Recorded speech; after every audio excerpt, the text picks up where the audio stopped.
everyone, this is Brian from Vance Hines, and welcome back to another Fuelpak Friday, where today we're going to talk about the speed limiter for Milwaukee 8 models. So from the main menu, let's go ahead and press Map Optimizations, press Speed Limiter, click the switch to off, back out, and hit the lightning bolt. This will go ahead and flash the new values into your motorcycle for that local run what you brung drag night or dyno pulls.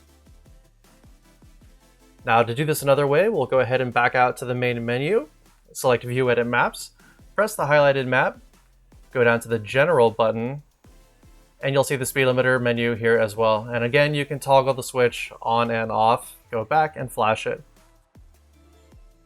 Thank you guys for joining me on another Fuelpak Friday, and we'll see you guys in the next video.